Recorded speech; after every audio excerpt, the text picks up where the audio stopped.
Hello everybody, I'm Jenny. I'd like to talk a bit about salt today. I want to apologise first of all for the shaky camera. It's the only way I can do this. I'm sorry, I'm not technical minded. I can't get the PowerPoint up as I'm videoing. I'm sure some people will be laughing at me, and that's fine too. I know I've talked about salt a bit before in some of my posts, but I'd just like to say a few extra bits, and I want to start with a little clip from a Dr. Robert Thompson. Question is, what about Himalayan salt? Well, any sea salt is really going to be good for you. If you go to the grocery store and you look in the salt areas of the grocery store, you'll see that you'll see this like Morton looking salt shaker, and one of them will say sea salt and the other one will say iodized sea salt. Both of those mean we're lying to you. Okay, because sea salt is naturally iodized. It's a super saturated solution. The whole problem was we quit using sea salt. So that's why we developed this problem with goiters and cretinism and things like that when we quit preserving our meat and our fish and went to table salt, pretty white table salt. So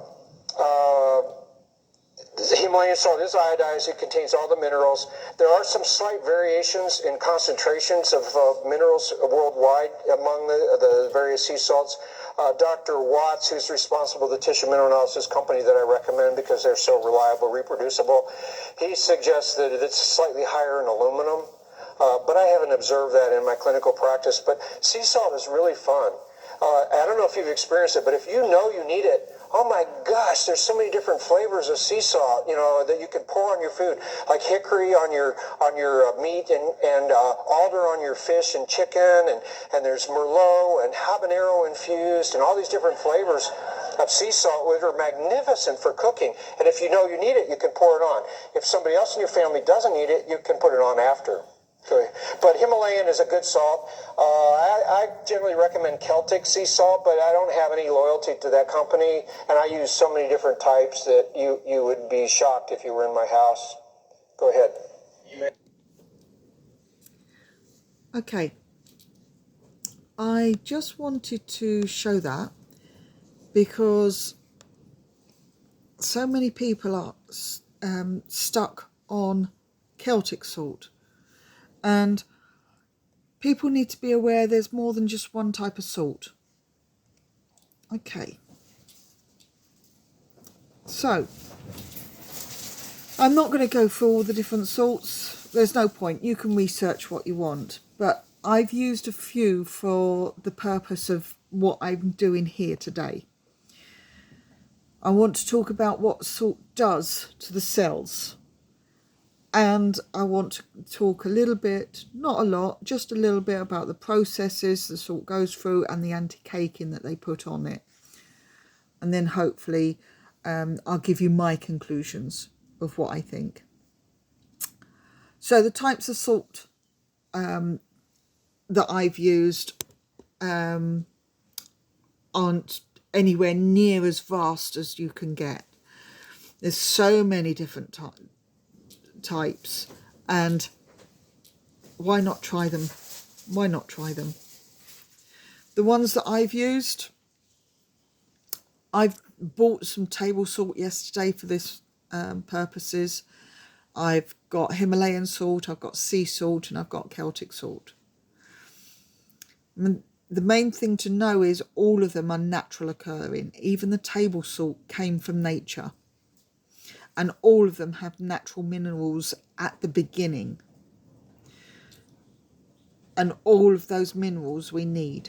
It's the processes that they are subjected to that can cause the unhealthy part or cause them to be less healthy for us. Okay, so you can look all of these up on the internet as well anyway.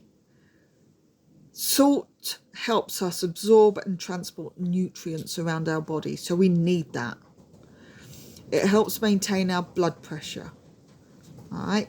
Maintain the right balance of fluid, transmits nerve signals within our cells, and it helps us contract and relax our muscles.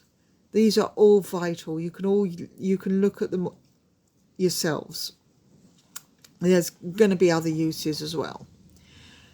But sometimes people forget the other uses of salt.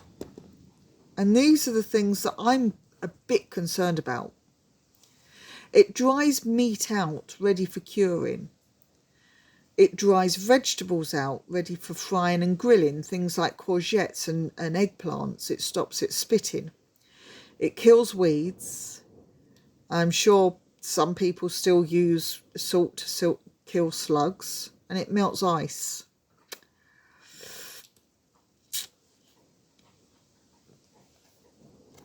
I want to talk about this a little bit, because these are the reasons it's dangerous to put salt in your mouth and hold it there. Okay. To prove a point, I've come up with 2 simple experiments, which you could probably decide what was going to happen beforehand anyway. The first one, I went out and I bought a tray of healthy plants, and I put different salts on each of them. There is 2 plants left, so it's not just one plant without salt, there's 2 plants without salt on it. And I got some diced meat, and I covered each, or a piece of meat in each of the salts, 1 teaspoon of each of them, and I left 1 piece of meat without salt. Okay, so the plant one to start with. Okay, so the first pot, there's the pots. The first pot has table salt on. The second, sea salt. Then Himalayan, you can probably see that, it's very pink. And then the Celtic salt. And the last 2 pots are the pots without salt on. This is at the very, this one here, that's the very beginning of the experiment. Okay, that's just setting up. The one at the bottom, I don't know if you can see, I'm going to try and zoom in a bit. There you go. That's just half an hour afterwards. And in just half an hour, those plants are already wilting. Okay, that top one is 3 hours afterwards. You can see the plants without the salt, they're fine. There's nothing wrong with them. Okay, all the others, all of them, are all wilting. And then there it is overnight. Okay. You could probably guess what was going to happen really anyway, couldn't you? And here we are, our meat experiment. So again, at the very beginning of the experiment, I put the salt on. You can see the Celtic salt, the sea salt, Himalayan, the table salt, and the one with no salt. Okay, just half an hour in, so it only took half an hour, and look at all the salts. All those meat that have salt on, they are all wet. They are all drawing the fluid out of those cells. And you can see they're going a bit brown, some of them already. And this one is overnight. I'm sorry the picture's slightly dark. It was early this morning I took the photo. Okay, and you can see how much fluid has come out of that meat. They're all a bit dried up. And it doesn't matter which salt you use. They're all going to do the same thing. Okay, and you can see the piece down the bottom. It doesn't look it, but it's actually still quite pinkish. It's starting to lose its colour, but it is still quite pink. So, that was to prove a point, what salt does to you. Now, people have been putting salt in their mouths and holding it under their tongues. And this is why I think it's dangerous. Not only do we have just tissues there, normal cells, we've got glands. We've got salivary glands under the tongue and in the cheek, just where you're putting the salt. Okay, and I don't care if it's only for a little time. It's because it's a regular thing, it is still going to kill the cells in your mouth. It is still going to damage those salivary glands.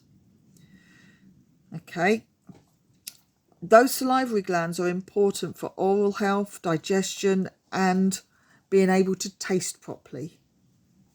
So in destroying the salivary glands, you're destroying all of those processes. You're causing problems for yourself.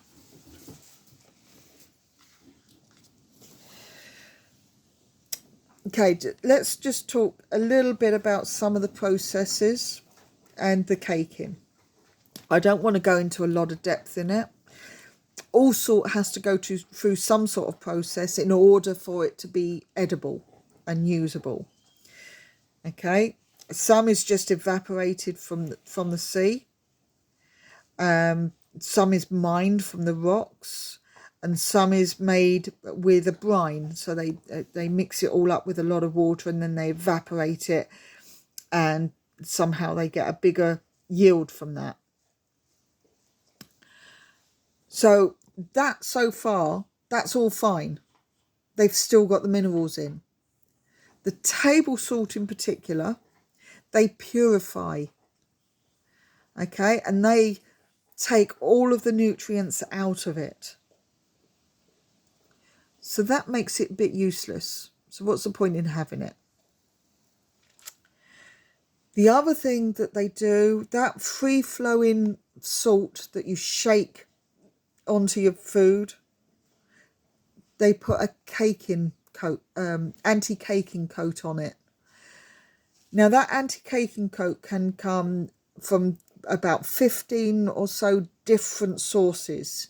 Some of them are natural, but some of them are from silicon or metal-based products. That is a problem. So you really want a salt that is as unrefined as possible. Now,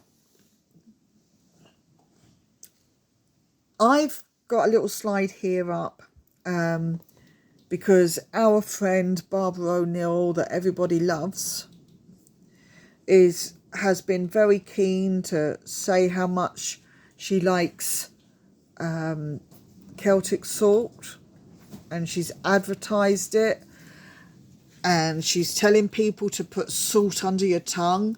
In this particular clip, she's telling people to put the salt in your mouth and then drink water. I'm not putting the sound on. You can see it. But what I want to point out is this bit here. It's actually an advert. Now, Barbara O'Neill herself may or may not be aware that they've used her in this way. Okay, but they have. And they say Barbara O'Neill shares why and how to take Celtic salt. Thank you for your orders. It's great to hear from so many of you. That company is so grateful to Barbara O'Neill because she has done such a wonderful job for them. And they're spreading this wide and far. Now, that's a problem. People are taking little clips like that and they're copying them and passing that information on. But they don't know, or they're not allowing people to make their minds up about whether it's actually safe to do or not. Okay, so as I said before, she may or may not know. She may or may not be being paid for that advert. Who knows? But they're using her because she's opened herself up to it. So, in conclusion, none of the salts themselves are bad for you.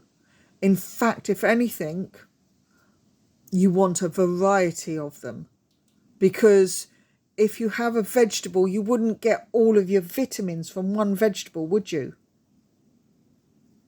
You wouldn't say, oh, you only need to eat carrots and nothing else. So variety is always best.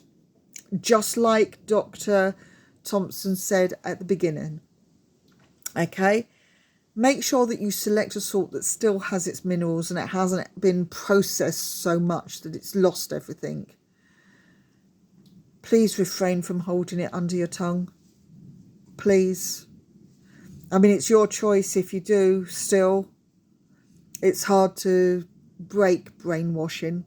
And that's what's happened with the constant people telling you to do it. Okay? And the other thing, to avoid salt that has the coating on, the anti-caking coating, because you don't know what's in it, and they don't have to tell you what they've used in the anti-caking coating. So it's best to avoid it completely. Stay healthy, everyone. Good luck and enjoy your salts.